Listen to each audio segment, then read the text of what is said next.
This is a discussion on Rafe Esquith's Teach Like Your Hair is on Fire for EDM 310. We're group raters consisting of Sam Kerhut, Jamie Ham, and Broderick Miles.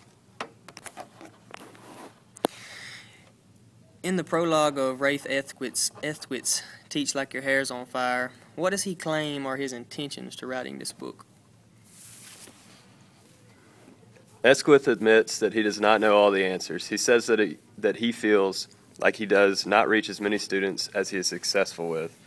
There was a time in his career when he asked himself whether teaching was worth it anymore. Only after totally dedicating himself to a student who needed him was when he realized from that moment on he would teach like his hair was on fire. Sam, what does Esquith find important to keeping order in your classroom without spending all your time actually maintaining control? Well, Esquith applies 4 principles to establishing control from the very first day of class. These 4 principles are to enlist trust in your students in place of fear, being dependable, applying appropriate discipline so the punishment fits the crime, all while serving as a positive role model. What are some examples of replacing fear with trust? Esquith explains that within the first couple of minutes of the first day of class, he explains to his students the significance of gaining trust from him as well as their classmates. To break that trust will cause a change in the relationship that is irreparable. He expands to say that if someone breaks something, we can fix it. If someone forgets to do their homework assignment, they can work through it, so long as honesty is forthcoming. Similarly, as an educator, it is equally important to keep the students' trust and follow through with promises. So you have explained some examples of replacing fear with trust. What are some examples of being dependable? Similar to the previous question, it is vital to follow through with promises you make. Esquith gives an example in his book of a teacher who lost the confidence of her students. From being tardy to answering her boyfriend's telephone calls to shopping online, this particular teacher had lost all hope of gaining any type of respect or trust from her students. It is very important to let our students know through our actions that they and how they develop intellectually is the most important priority to us. What are some examples of being fair? Esquith asserts that the punishment should fit the crime. To enforce a disciplinary action on a student totally unrelated to the infraction not only endangers your credibility, but your students will look at you as unfair. He also continues to say children do not mind a tough teacher, but they despise an unfair one. Sam, you've talked about replacing fear with trust and examples of being dependable and examples of being fair. Explain what was discussed about being a positive role model. Well, Esquith reminds us that our students watch everything that we do. We should pay mind to that at all times while we're in the classroom. Children, even the brightest ones, need guidance and leadership, and we as educators have an excellent opportunity to be just that for all of our students. Esquith uses an example of a student by the name of Lisa. As he was collecting homework assignments, Lisa was busy scurrying around looking for her assignment. As the student became fearful she might be in trouble for not doing her assignment, he took that opportunity to considerately confront her about her organization. He explains that we must be advocates and not tyrants. Jamie, express your thoughts on this statement. Teachers who have forgotten that we may lead the class, but the students determine if a class is outstanding or mediocre. True educators are always available. They are respectful of their students and can see each child as a unique individual, full of potential, ready to be molded. Their responsibility is to provide all the tools, resources, and support students need to reach their educational and lifelong destinations. We are to be facilitators of learning in our classrooms, and our effectiveness is and will always be determined not by the adults in the building, but by the children who pass through semester after semester. We need to ask ourselves these questions. Did we prepare them well enough? Are they better human beings because of us? And did we truly listen and let them show us how they should be taught? Okay. Which of the 6 levels do you think are most important and why? I think level 5, I am considerate of other people, is an important level. The ability to interact with others is a factor for bonding. We as teachers should help kids learn to manage their emotions, such as their behavior. In the book, it talks about Atticus Finch from To Kill a Mockingbird. He makes the statement, "You never really understand a person until you consider things from his point of view."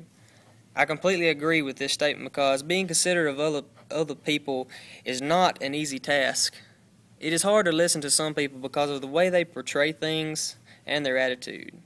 If you can just look past these issues or whatever the issue is and really listen to people, it becomes second nature of being a considerate person. This is when molding students comes into play. Teaching students to be considerate of others and sitting back and watching your students reach being a level 5 student, knowing that you, a teacher, had a part in molding this student. Mr. Ethquist says, kindness really is contagious. I mean, you can say this. Okay, Jamie, discuss the following quotes from the book. If a child is going to grow into a truly special adult, someone who thinks, considers other points of view, has an open mind, and possesses the ability to discuss great ideas with other people, a love of reading is an essential foundation. As well as the quote, young people who read for pleasure are able to make connections with the world around them and eventually grow to understand themselves on levels they never thought possible. Reading is important. It opens gates for our imagination and takes kids on journeys to places they will never see. It opens their minds.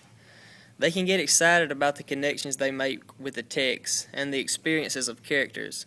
Just simply having the ability to read can do all of this. When a student loves to read, they are more open to learning new things. Their schoolwork comes easier, and they can broaden their minds and interest. There are many ways we can encourage children to read. One would be by just simply reading to our students. Even though a lot of students get old enough to read on their own, kids still enjoy someone reading to them. Also, you can let students take turns reading different paragraphs and encourage them to use character voices as well to get them more interested. And also, we could do book reports. You can have your kids do a book report on the book they're currently reading. It can be written or it can be a verbal report. It is fun for kids to be creative as they do these reports. And we as teachers should encourage them to make posters or illustrated book reports to make them think deeper and expand their minds on the book they have read. Okay, Jamie, explain this statement. If young people develop a love of reading, they will have better lives. I feel that a good read can open up a new world and creative imaginations. Getting in touch with our inner feelings makes us feel more alive and can make our lives more exciting. In many ways, students never experience certain aspects of life because they have never read about it. The better a person can read, I think the easier it will be for them to gain other skills such as writing, recalling, or visualizing things that they cannot see. Young people will have better lives. The statement, if young people develop a love for reading, they will have better lives. It's not saying that they will not have a good life, but I think by knowing how to read and being an excellent reader, you will have a better life. Is it hard to get children to be better writers? Teachers and parents have their work cut out for them. Despite hurdles and roadblocks, they need to find strategies and activities to help children become better writers. Okay, Broderick, what are the 4 steps in Mr. Ethquist's writing method? Step 1 is to start with me grammar. Step 2, essay of the week. Step 3, the monthly book report. And step 4, paperback writer, the Young Authors Project. Okay, if you could, Broderick, just briefly discuss each step.